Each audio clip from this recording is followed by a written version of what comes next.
I'm Tracy Baxter with today's Record Newswatch. He had publicly stated for months that he would seek re-election this year, but today, Orange County Executive Ed Diana reversed course, announcing he won't seek a fourth term and will instead retire at the end of the year. Diana revealed his future plans during a Goshen news conference today. It has been a difficult couple of years for the county executive with controversial issues and the news that he suffers from non-alcoholic fatty liver disease and will need a transplant. Today, flanked by wife Mary and daughter Danielle, Diana said his health was the major factor in his decision to retire. It's taken my toll on my health. That has to come first. Today I'm announcing that I will be retiring at the end of this term, December 31st, 2013, so that I can replenish my energy, get my liver transplant, and recharge my physical batteries. This is one of the hardest decisions I've had to make, but I do so for my health, and for my family. Now look for further reports, plus reaction to Diana's announcement here at Record Online and in tomorrow's Times-Herald Record. A police raid in Monticello has led to the arrest of a father and his two sons on felony weapons possession charges. Armed with a no-knock search warrant, village police, along with a special state police unit, found an assortment of rifles, shotguns, and handguns, as well as rounds of ammunition, marijuana plants, and drug paraphernalia.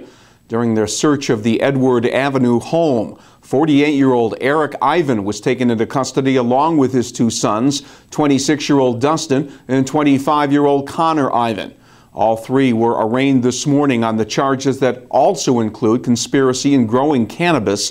Bail for each was set at $100,000 cash, $200,000 bond. Police say one of the handguns was reported stolen in the state of Florida in 2010. In Matamoros, police are looking for the two men who robbed a local store at gunpoint. At around 11 Friday night, officials with the Eastern Pike Regional Police say the pair, each reportedly armed with assault rifles, made off with around $600 from the A&Z Quick Stop on Pennsylvania Avenue. It was their chance to make a final pitch. Parents, teachers, and students took turns taking the microphone during last night's Newburgh School Board meeting. And each speaker was making an appeal to save a district school that could be closed as part of the board's decision on how to close a $3.2 million budget shortfall. About 150 people attended the special meeting to talk about proposals to close either the Horizons on the Hudson, Baumville, or Vales Gate elementary schools. City Council members singled out Horizons, saying if that school's closed, it would hurt ongoing revitalization efforts within the city. The closing of a school would reportedly save the district more than $4 million. Final decision on the budget contents will be made by the Newburgh School Board at a meeting coming up next Tuesday evening. Last June, New York City police officer and Town of Wallkill resident Rosandre Berger was arrested on charges of having repeated sexual contact with a 16-year-old boy in the town of Wallkill. Today comes word that a formal dismissal of charges will be filed tomorrow in Orange County Court, thus ending the criminal case against Officer Berger. The teen reportedly recanted his story concerning the alleged offenses. Berger had been suspended from his job with the 46th Precinct in the Bronx. The Transportation Security Administration has decided to hold off on implementing the controversial policy that would have allowed passengers to carry small knives, bats, and other sports equipment onto commercial airplanes. TSA officials say delaying the policy change will give an advisory committee more time to look into the issue and analyze feedback. The change was scheduled to go into effect on Thursday. No new date for implementation was mentioned in the TSA statement. There has been widespread opposition on a number of fronts, including blowback from unions representing flight attendants. TSA Administrator John Pistole said in announcing the changes, they would free up the agency to concentrate on greater threats.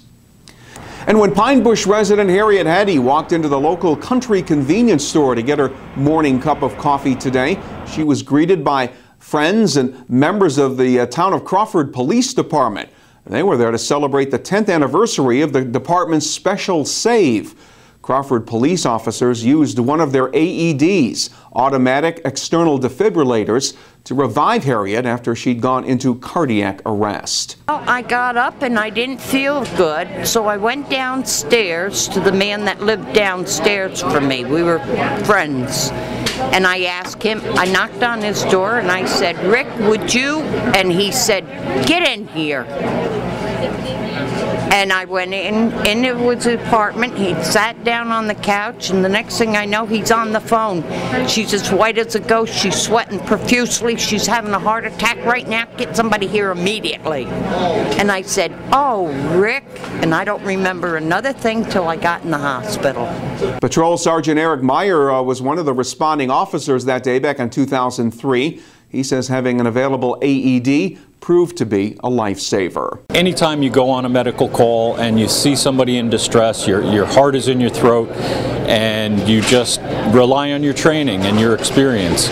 And in this case, we were able to shock Harriet twice before she did respond. And after the second shock, it was rather amazing. She opened her eyes, looked at us, and within 15 minutes on her way to the hospital, she was able to communicate and, you know, ultimately returned to work at the age of 69 years old, returned to work several months later. Pine Bush Country Quilters and the Crawford Police PBA made donations for the purchase of AEDs for town police vehicles. And there was another reason for celebration today, Harriet's 79th birthday, 10 years after her life was nearly lost. Warmer temperatures are in our immediate future. Wednesday will be partly sunny and milder, with the highs in the upper 60s to around 70 degrees. Thursday, not quite as nice. Temperatures will top out in the lower 60s under a partly cloudy sky. Record Online is the place to find news when it breaks, and keep up with all that is happening by starting your day with the Times-Herald Record. For Record Newswatch, I'm Tracy Baxter.